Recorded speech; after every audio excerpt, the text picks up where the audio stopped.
Ipatuman sa dakbayan sa Sugbo ang usa ka buwan nga pagbalik og istrikto sa mga protocols aron mapugnan ang pagkatap sa virus. Lakip niini ang subling pagpatuman sa liquor ban, pagpasayo sa curfew ug pagdili sa mga tawo nga magtapok-tapok. Ani ang report.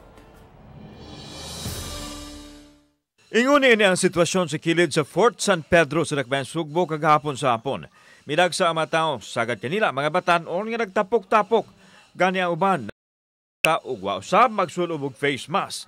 Haduol lang kini sa Police Station 3. Busa gipasidan-an sa Cebu City Police Office ang mga pulis nga badlongon ang tapok-tapok sa mga tawo.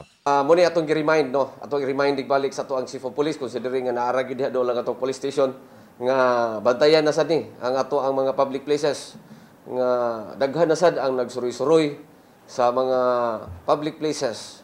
Gitun-an karon nga did-an una ang pagsuod sa Plaza Independencia tungod kay tapok-tapok maoy usa sa githuang paspas nga takod sa virus. Nakatala og 3 digits sa COVID cases ang dakbayan sa Sugbo diin pipila sa mga tinubdan ini ang imnanan. Subay nini patuman pagbalik ang liquor ban. Gawas nini balik na usab ang alas 10 nga curfew inay sa alas 11 gabi. I am calling now where convergence can be had, and if we cannot and we are not able to reduce the number, then we must, in the meantime, for 1 month, have that closed. Nasabutan kini atol sa Tigom, uban sa nagkalain-laing sektor sa dakbayan sa Sugbo. Sa subling pagsaka sa COVID cases sa Cebu City, dunay duha ang kapilian sa mga tao.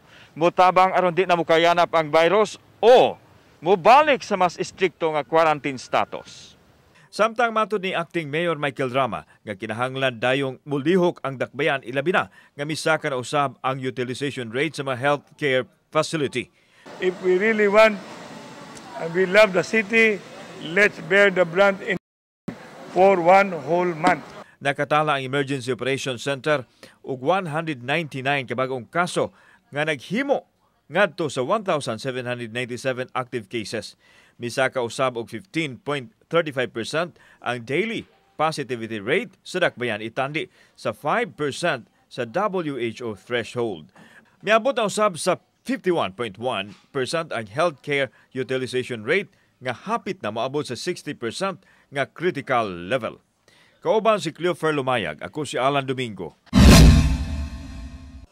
Balitang Bisdak.